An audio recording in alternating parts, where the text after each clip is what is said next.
Pesan saya kepada tim penyempurnaan tafsir Kemenak, karena ini mewakili negara, satu tentu harus hati-hati. Kementerian Agama Republik Indonesia melalui Lajnah Pentasihan Mushaf Al-Quran tengah mempersiapkan penyempurnaan produk Al-Quran dan tafsir terbitan Kementerian Agama. Tim penyempurnaan yang diketuai oleh Profesor Darwis Huda MSI melakukan audiensi dengan Menteri Agama Profesor Nasaruddin Umar pada Senin 14 Juli 2025 di Jakarta. Dalam arahannya, Menteri Agama menegaskan bahwa tafsir Kementerian Agama harus menjadi sumber informasi sekaligus menjadi sumber konfirmasi. Beliau juga mengingatkan agar proses penyusunan tidak bergantung pada kecerdasan buatan. Ia menekankan pentingnya kejujuran akademik dan ketulusan hati dalam menulis tafsir. Sementara itu, Kiai Haji Bahauddin Nur Salim atau Gus Baha yang hadir sebagai anggota tim mengingatkan pentingnya kehati-hatian. Karena produk tafsir Kementerian Agama mewakili negara dan menjadi rujukan utama umat, maka harus disusun secara teliti dan penuh tanggung jawab. Ayat-ayat tentang fikih juga menjadi perhatian khusus. Penafsirannya harus dijelaskan secara detail agar tidak menimbulkan salah paham di tengah masyarakat. Pesan saya kepada tim penyempurnaan tafsir Kemenak, karena ini mewakili negara, satu tentu harus hati-hati. Kedua, fakta bahwa beberapa penafsiran yang beredar di Indonesia ketika ada banyak perbedaan tentu orang akan merujuk ke Kemenak.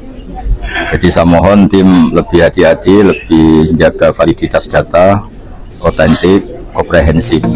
Pada tahun ini, tim berencana akan menyelesaikan kajian penyempurnaan untuk 3 juz pertama. Assalamualaikum warahmatullahi wabarakatuh. Bismillahirrahmanirrahim. Wassalamualaikum warahmatullahi wabarakatuh. Pesan saya kepada tim penyempurnaan tafsir Kemenak, karena ini mewakili negara, satu tentu harus hati-hati. Kedua, fakta bahwa beberapa penafsiran yang beredar di Indonesia ketika ada banyak perbedaan tentu orang akan merujuk ke Kemenak. Jadi saya mohon tim lebih hati-hati, lebih jaga validitas data, otentik, komprehensif.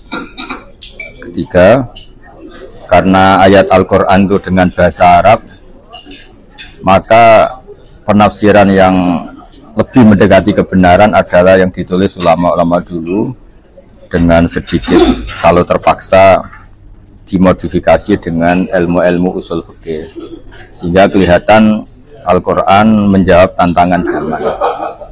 Misalnya wadarul ba', mungkin artinya ketika sudah mulai adzan Jumat tinggalkanlah perdagangan.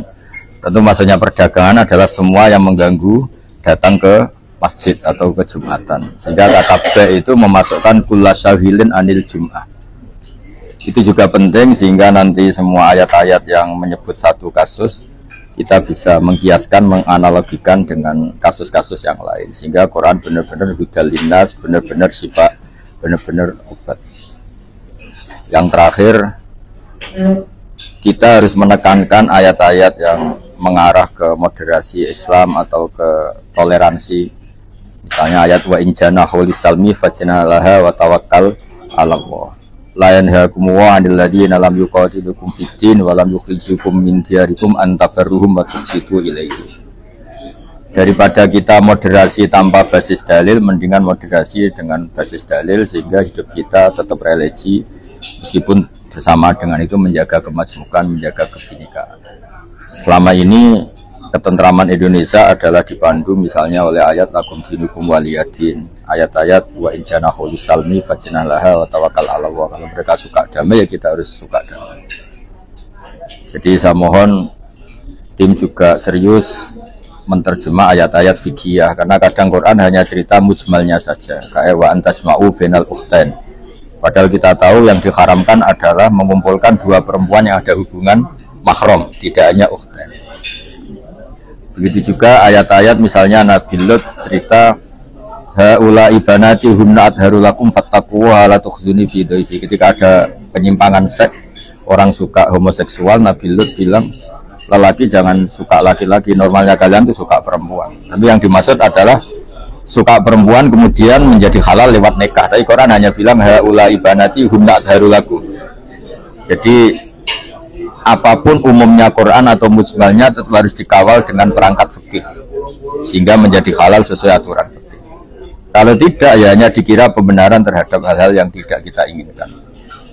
Sebab itu kepastian-kepastian fikih itu harus menyertai di footnote atau di catatan-catatan tambahan sehingga tidak melahirkan salah paham. Itu juga otomatis harus satu paket.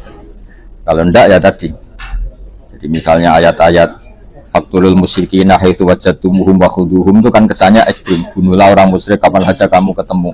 Itu di tafsir Nawawi al-musyrikina khosotan yang ada kasus tertentu. Mereka merangi kita, mereka jadi tetap merujuk qatilul ladzina yuqatilunakum. Udina lil ladzina yuqatalun, yang dibolehkan itu posisi yuqatalun. Kita diperangi kita. Sehingga tetap menemukan logikanya ketika ada ayat-ayat menyuruh kita perang karena qatilul ladzina yuqatilunakum. Udina lil ladzina yuqatalun. Sehingga kita tetap tidak ekstremis tapi ya realistis. Ketika kita dulu dijajah Belanda, dijajah kolonial, tentu perang saat itu yang menemukan momentumnya. Sama seperti udina lil ladzina yuqataluna bi annahum.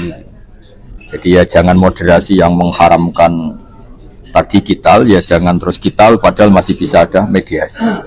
Ya saya kira demikian. Assalamualaikum warahmatullahi wabarakatuh.